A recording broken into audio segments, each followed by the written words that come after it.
Greetings, hello, welcome back. How are you doing? No microphone on today. I know I need to get my microphone business happening again, but I'm not into that life yet. It's pretty nice. It's a nice night. The moon is out. Is that full? No, it's not a full moon yet. Couple of days. So I just almost had an interaction with a skunk. They're so confident here in the city. They're like pigeons. City pigeons have some attitude, and they will like almost come up and peck food right off your feet.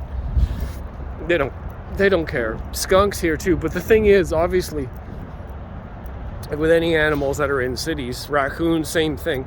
Raccoons can't spray you. Like skunks, you have to give them a little bit of respect in their space because, if you piss them off, they're gonna hit you with that pow pow. So you have to respect their space. So I had to literally stop on the fucking sidewalk and wait for this fucking skunk to like do his business. He's like scavenging for food and stuff. So I respect that. It's not like us, we can just go to the store and buy shit. Lucky us, privileged. Anyways, it's like a Friday's Eve, even though it's like Tuesday night, Wednesday morning, because this weekend is Good Friday, and Good Friday means a long weekend. I don't know if everybody gets a long weekend. It'd be nice if everybody did. Pardon the darkness. But this is the parking lot section of the video. Yeah!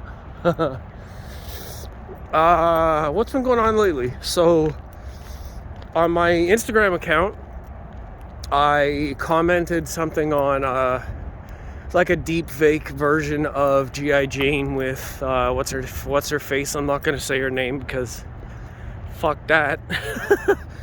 Anyways, they did a deep fake. Some comedian, I'm not gonna mention his name either because it was stupid, and he started chirping back at me because I said, "Isn't this joke a little old now?" No, ? As in, I think it's an old joke. And clearly he's posting it so he doesn't think it's old. And immediately starts calling me out for, what did he say? Something about, like sarcastic. Like maybe we should delete all the memes and jokes or whatever so we can stay relevant just like you or something. Because I'm saying it's old. So like immediately I felt like, oh my God, this guy got triggered because I said that I didn't like it, or it's old, or he's not current. So I started analyzing. Anyways, it's on my Instagram, or it was in the stories, and I deleted the whole post. It's stupid. I could not, but I screen captured everything, and I even said, you're welcome for the fucking algorithm and comments, and I follow your page, and I'm trying to interact with stuff, and immediately starts going off with all these kinds of hypocritical bullshit jokes. And anyways, I'll post it onto my Facebook. You can see the name and whatever.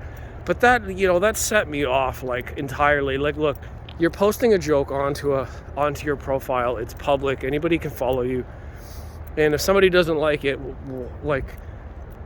do you have to roast them in return because they're not on your same page? I mean, I don't get that. We subscribe, we sign up, we partake in public forum. The idea of it's like I understand that the thing that got me was that I was being negative. That's what his point was, don't be negative. And I was like, well, how is my question saying, is this joke old? No? ? Is that really being negative? I don't think it is. I think that's just expressing my point of view on the joke, and it's like 3-4 weeks later now. Deepfake isn't even really an authentic type of comedy. It's like deepfake is a echo sounds. Deepfake is a program that just puts somebody's face on somebody else's face, and then you just play the clip. So it doesn't even take that much effort to do. You just put a sequence of clips together, and then ta-da! I don't even know if this comedian person made that deep fake or not. I don't think he's the like Instagram famous person. Like he had 53,000 followers or something, which, I mean, it's a lot, but it's not like a lot of other people that I know that are like super famous. 53,000's respectable. But like, why would you start chirping back at me? Who the fuck am I? So that was the first thing that got me. Like, I know that I'm just poking. That's the whole idea. You're supposed to poke. But then to come back a couple of times, he said some shit like, oh, didn't your mom ever tell you if you had nothing nice to say, you shouldn't say anything? And meanwhile, he was the one that like chirped back at me first. I'm like, well, you're being a hypocrite. And the joke is old, so you're not being authentic. And if you didn't make the video and you're just reposting it, where's the fucking credit for who made the video? Anyways, that shit got me like livid this week. I was like, what the fuck? What else happened? I met a couple of new audiophile friends, so that's cool. I don't have much to say about that because this is not the audio channel. I have some other stuff to talk about that's audio related, but it's actually more like job related. I guess I could do both because the audio channel, fuck it. I started inquiring into a new job that might actually have me move to Italy. And I think most of you guys know what I'm talking about. I don't know if that's possible. I got pretty good encouragement from the person I was talking to, and I'm going to keep all of it secret for now. I was wondering if it was possible because there's a lot of things you have to check if you're going to move overseas from, US, Canada. I think Canada to the UK is not bad because the passports are like within the colony, you know what I mean? Fucking Queen's face is still on our money, so there you go. So I think getting to the UK would be pretty good. I mean, I could maybe consider the same thing too, because anywhere in Europe might be a cool thing to do, especially like the West European area. Not like, obviously I don't want to go too far east right now, but they're very close. I've heard it's pretty good lifestyle. It's good tourism. It's easy to travel. Just take the train everywhere. It's pretty cheap, lots of people. So I think there's a lot of benefit to maybe getting out to the European areas. Also, most of my favorite music comes from over there. Almost all my favorite food comes from over there. Metal music in the north is amazing. Drum and bass in the UK and like other areas is amazing. Obviously Italy, like Lamborghinis and pizza and Italian women and fashion. Hey kitty. There's the cat right there. You're in the video. Hey kitty. Anyways. Yeah, so I think there's a lot of upsides. A lot of people have already commented on my Facebook about Italy and moving there and the ups. And I mean, obviously I'd have to learn a bit more Italian because I don't know any Italian right now at all. So that might be a real big shock. Just like when I went to Montreal recently, and I don't know much French, but there is a little bit of, I mean, like there's enough English speaking people that you can get by, you know what I mean? And I think that will help in certain areas, but like where this place is that I may be working, I don't know if they're, English tolerant like the French may be in certain areas. I have no idea. So it's stuff like that I have to think about. Immigration, emigration, working permits, government stuff. Like that's something, like when you're visiting, I think that's all that stuff is okay. But once you start to like move and live and change your address and all of that shit, and I still have Canadian school debt to worry about, obviously they're going to want their money. But it just, like all of this COVID shit and government shit and control and like all of these things that are going on. And I don't know about Italian politics at all. I'll have to ask someone to explain it because for all I know, it could be worse. They could be climbing up China's tree too. Who knows? Trudeau's certainly sucking some Chinese dick these days. I don't give a shit. I'm so tired of that fucking asshole. Two-faced puppet. Man, he like literally he will just regurgitate whatever fucking lines that he's been given or told or paid or whatever, from week to week, from place to place, even from face to face, that he will fucking change the color of his face so he can fit in or whatever the hell. What a puppet. So all of that shit that happened recently really makes me want to get the hell out of here. And I don't have a whole lot that's in this country that I need to stay for. I mean, all my family's pretty much somewhere else. They're in Canada, but they're not like local. So like my local area, there's no one here. And I think the kind of opportunity I'm looking at might be the opportunity of a lifetime. A lot of people have said that you're like, if you get the opportunity to go and you make it happen, go, because if you don't, you'll regret it. And I felt that kind of way about Japan too, but I think Japan and Japanese might be even harder to blend into than Italian. Also, they don't manufacture what I'm going for in Japan. I don't know what I would do. I could maybe teach English in Japan, but maybe I can teach English part-time in Italy too. It could work out. That could be my side gig. Or at least I can do some writing. That's my other skill, is basically writing. I could do some other writings for this Italian company, maybe. But I don't know. It's a lot of stuff that has snowballed into this decision to like pack up and just, I don't know. What do you guys think?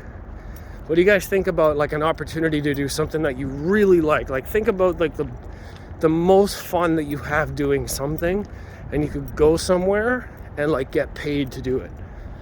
What would you give up, or what would you change to take advantage of that? Now, I've been in similar situations before with like a local to my area in my country company. So obviously I've learned some lessons there.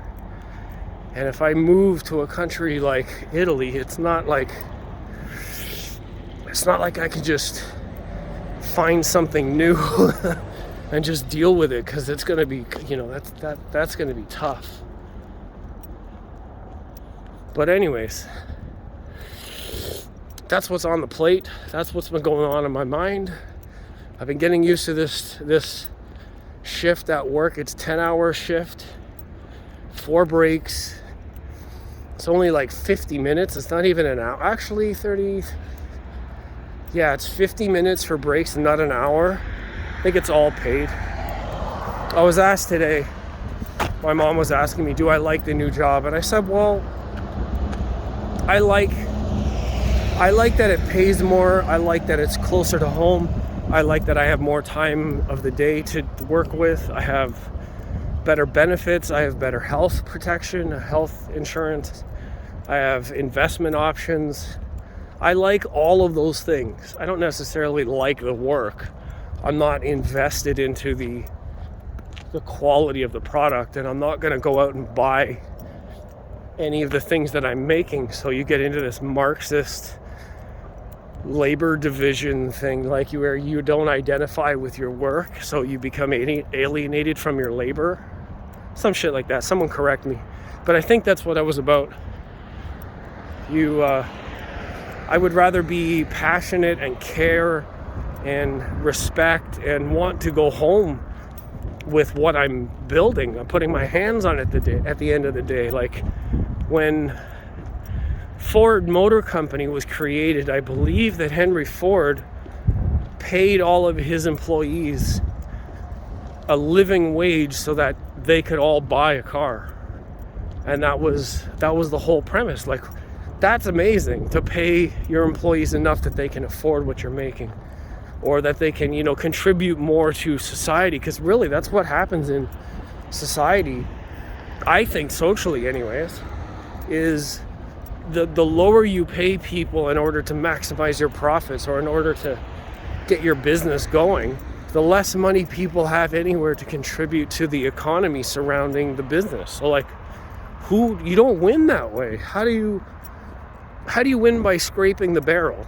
I don't get that.